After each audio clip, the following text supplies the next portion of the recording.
Hello, and welcome to an episode of Miss B Teaches.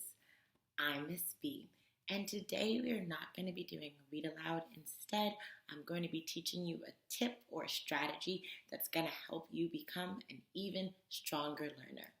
This tip can be applied across all grades and all ages, depending on the type of book that you're reading and the work that you're going to be doing. Today's book we are going to be looking at is Those Darn Squirrels. If you haven't already, please go to my page and check out the video where I read this book aloud so that you know exactly what it is that we're talking about and what we're working on. Today's teaching point or today's strategy is going to focus on being able to summarize a story. Summarizing and retelling are very similar, except for when we summarize, we're really focusing on the main parts of the story. Why should we summarize? Why should we do that? Well, we summarize because it lets us as readers give ourselves a check to see if we remember the most important parts of the book and if we can tell the book in order. It also allows for us to share our reading with someone who hasn't read the book without really spoiling the book and giving them just enough information to get them interested, but not too much where they're like, well, I know the whole story. So, how do we summarize a book? The first step is to always read the book. So, like I said before, I've already read this book and it's on my page, so you can go back and listen to me read it, but we've already read the book. So now it's time to summarize. The work that we're going to be doing is we're going to be leaning on our story elements to help us pull out the main parts. And we're only looking for the most important part in the beginning, the most important part in the middle, and the most important part in the end. And we're tying that all together to get a nice, strong summary. One thing that I like to do to help me when I'm thinking about the summary is I like to keep the book with me because it's so important to go back into your book. You can always go back and reread or relook at pictures. If you don't have pictures, if it's a chapter book, you might want to reread a chapter because you might summarize chapter by chapter, depending on what type of book you have. And then I like to make myself a chart. So I'm going to show you the chart I made. I love sticky notes. So this chart you can make on a regular sheet of paper. You can make it in your notebook. It doesn't have to be really pretty. It just shows me all of the story elements. And for each element, I've put a sticky note. I only put one sticky note because I do not want to have too much information because I'm not trying to retell every part of the book. I'm just trying to give a summary.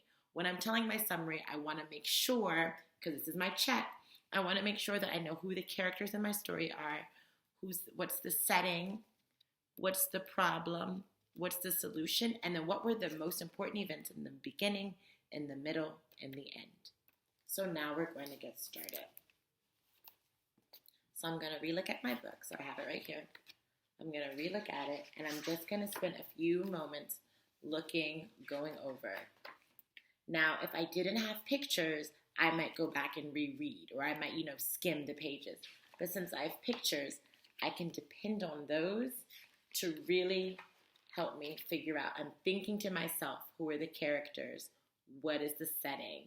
What is the problem? What's going on so far? So I'm going to pause there because those were about the pages in my beginning. If I'm thinking about what I just looked at, I can already remember characters. We had Old Man Fuquire, and I'm just writing it down right now. I saw the birds, and I even saw the squirrels. And then we were at Old Man Fuquire's house. That was my setting.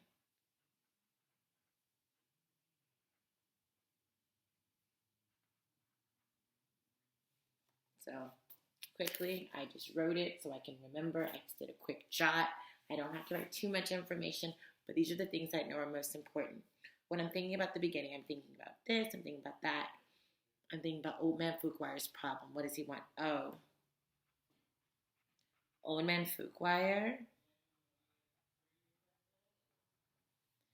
doesn't want birds to leave. So that's one problem. One problem is that he doesn't want the birds to leave. And then if I'm thinking about the solution to that problem, what did he do? Let me go back because I forget things. And I'm just looking at the beginning part. I haven't even gone through. He made bird feeders. He made bird feeders. And this was just in my beginning. So I'm going to even draw a line because a lot of stories have more than one problem. And I have to keep track of that. So now, my beginning, remember, just most important parts. Old Man Fuquire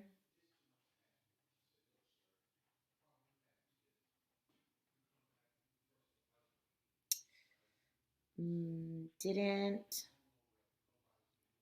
want the birds to leave, so he made bird feeders.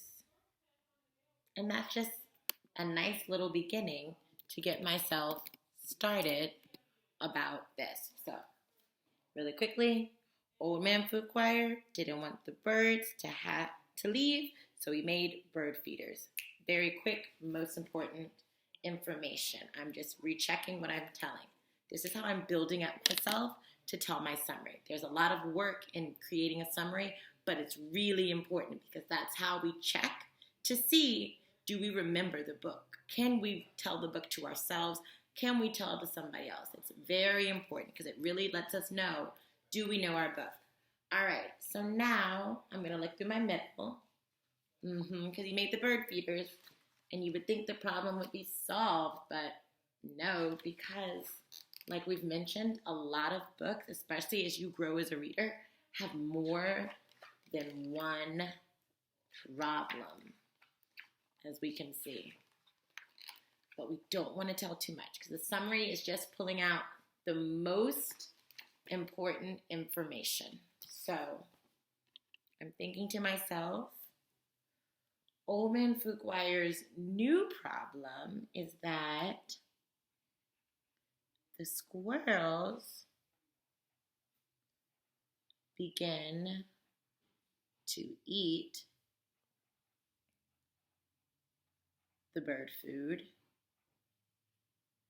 The squirrels begin to eat the bird food.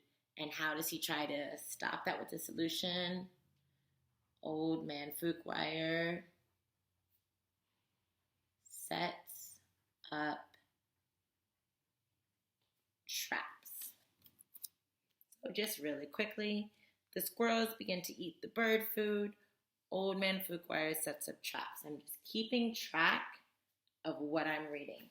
And then in my summary, I've got to make it even shorter. I've got to really get it. So I can say, Old Man Fuquire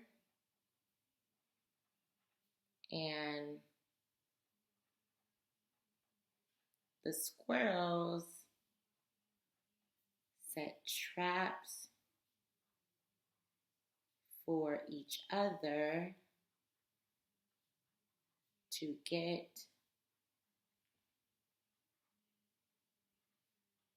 the bird food. And there was something else that happened, let me see, to get the bird food, but that's good for my middle. Boom, just a little bit of information. And then let's see what happens in the end. Let's see. So now we have two problems. And we found solutions, but we're not at the end of the book, so we don't know. Oh, already the birds are leaving. So I'm going to put a check next to that because Old Man Fuquire doesn't want the birds to leave. And even though he set up these bird feeders, they left. So I'm going to see here what's going on. I remember that.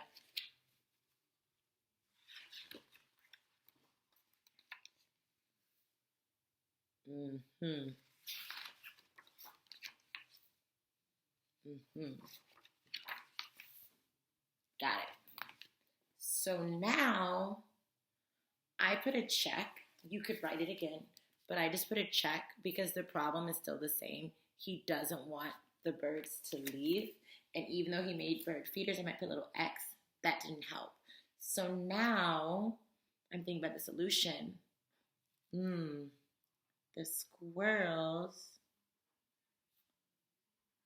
make Old Man Fuquire feel better.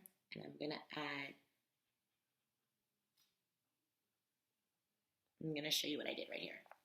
So right here, it says Old Man Fuquire doesn't want the birds to leave, and now he's sad. So that's part of his problem. His feelings relate to his problem. So the squirrels make Old Man Fuquire feel better. They turn into birds, they collect the money, but I don't want to tell too much of the story. So what I'm going to say is, so in the middle we said Old Man Fuquire and the squirrels set traps for each other to get the bird food. In the end,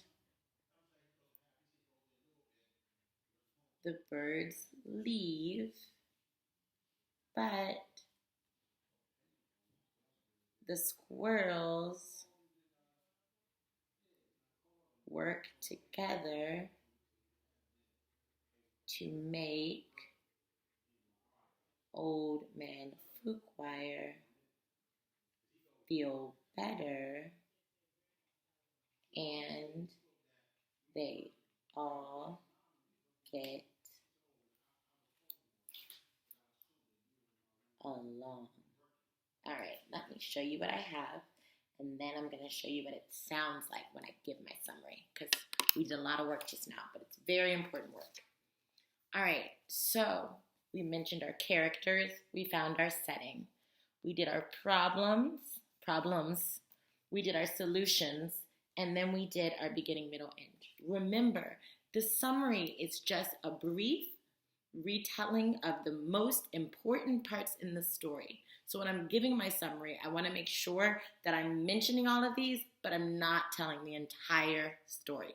So here it goes. And I want to use things like in the beginning, in the middle, in the end. So that way I remember that I'm telling it in order. Your summary should go in order because it gives you that check, but it also allows for you to remember the book in a way that is more organized, because you don't want to remember it out of order, because then we can't really tell if you really remember the book. So here we go. Those darn squirrels. In the beginning, Old Man Fuquire didn't want the birds to leave, so he made bird feeders. But in the middle, Old Man Fuquire and the squirrels, they set up traps for each other because they both wanted to get the bird feeders. At the end of this book, the birds leave. But the squirrels, they work together to make Old Man Fuquire feel better, and they all get along. And that's just a summary of the book. If you want to really read the book and get more, you should check it out. So that is what a summary would look like, a very basic summary that kind of gave the information, but if I wanted to add more, I have my details here. So when you go off to read, this might be something you want to try out. If you do try it out, please let me know what you thought. This is something that I think would be really helpful for us as readers. Until next time, bye.